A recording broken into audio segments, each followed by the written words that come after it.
Reason جو ہوتی ہے لیونگ آرگنزمس کو مختلف گروپس میں تقسیم کرنے کی، جو کہ کچھ سائنسدان دیکھتے ہیں، وہ ہے نمبر آف سیلز، یعنی سیلز کی تعداد کتنی ہے، اس کی بنیاد پہ سائنسدان لیونگ آرگنزمس کے گروپس بناتے ہیں۔ اب سیل لیونگ آرگنزمس کے جسم میں موجود چھوٹے چھوٹے حصے ہوتے ہیں، جیسے کہ یہاں پہ ہم دیکھ رہے ہیں ایک بچہ ہے، یعنی ہیومن بینگ ہے، ایک انسان ہے، اور اس کا جو جسم ہے وہ چھوٹے چھوٹے حصوں سے مل کے بنا ہوتا ہے۔ تو یہ جو چھوٹے چھوٹے حصے ہیں، یا اس میں جو سب سے اگر ایک حصے کی بات کریں تو یہ ایک جو حصہ ہے یہ کہلاتا ہے سیل۔ تو یہی جو سیلز ہوتے ہیں، تو اسی سے لیونگ آرگنزمز کا پورا جسم مل کے بنا ہوتا ہے، اور یہ مختلف طرح کے سیلز ہوتے ہیں۔ جیسے یہاں پہ دیکھیں تو یہاں پہ جو سر والا ایریا ہے، یہ یہاں پہ ایک طرح کے سیلز موجود ہیں۔ اسی طرح اگر ہم بازو میں دیکھیں تو یہاں پہ ایک اور طرح کے سیلز موجود ہوتے ہیں۔ نمبر آف سیلز کی بنیاد پہ تمام لیونگ آرگنزمز جو ہوتے ہیں ان کو دو گروپس میں کلاسیفائی کیا جاتا ہے، یا دو گروپس میں تقسیم کیا جاتا ہے۔ وہ گروپس کون کون سے ہیں؟ ایک کو کہا جاتا ہے یونی سیلولر آرگنزمز، ایک کو کہا جاتا ہے ملٹی سیلولر آرگنزمز۔ تو ان دو تصویروں کو ہم ساتھ ساتھ رکھ رہے ہیں تاکہ ہمیں سمجھنے میں آسانی ہو۔ تو یونی کا مطلب ہوتا ہے ون، یعنی ایک، سیلولر کا مطلب ہوتا ہے سیل، یعنی وہ آرگنزمز جن کی پوری باڈی یا پورے کا پورا جو جسم ہوتا ہے وہ صرف ایک سیل سے مل کے بنا ہوتا ہے۔ تو اس طرح کی جو لیونگ تھنگز ہوتی ہیں ان کو کہا جاتا ہے uni cellular organisms.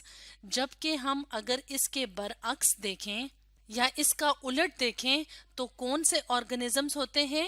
Multi cellular organisms. Multi کا مطلب ہوتا ہے مینی، یعنی کافی زیادہ، اور سیلولر کا مطلب ہوتا ہے سیل، اور وہ آرگنزمز جن کی باڈی بہت زیادہ سیل سے مل کے بنی ہوتی ہے ان کو کہا جاتا ہے ملٹی سیلولر آرگنزمز۔ جیسے اگر ہم یہاں پہ دیکھیں تو یہاں پہ چھوٹے زیادہ ساری تعداد میں مل کے سیلز کیا بنائیں گے؟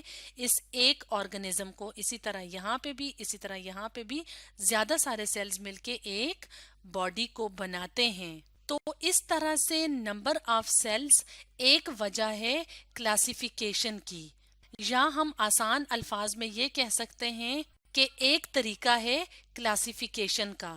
ایک اور طریقے کی بات کریں تو وہ طریقہ کلاسیفیکیشن یا گروپنگ کا کون سا ہے؟ وہ ہے وے آف گیٹنگ فوڈ، یعنی لیونگ تھنگس کس طریقے سے خوراک حاصل کرتی ہیں، تو اس بنیاد پہ بھی کلاسیفیکیشن کی جاتی ہے۔ مثال کے طور پہ ہم اپنے سامنے یہاں پہ ایک تصویر دیکھ رہے ہیں جس میں کہ گائے ہمیں نظر آ رہی ہے، اور گائے کیا کر رہی ہے؟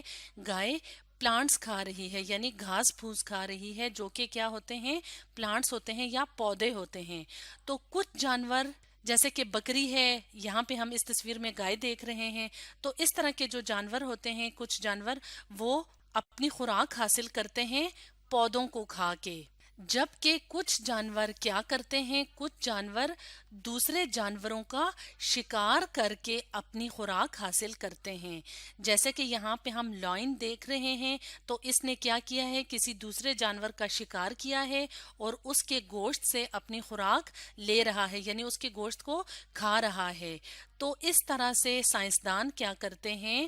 آرگنزمز کو یا جاندار اشیاء کو مختلف گروپس میں تقسیم کرتے ہیں یا کلاسیفائی کرتے ہیں، کس چیز کو مد نظر رکھتے ہوئے یا کس چیز کو دیکھتے ہوئے کہ وہ جانور کس طرح سے خوراک حاصل کرتے ہیں۔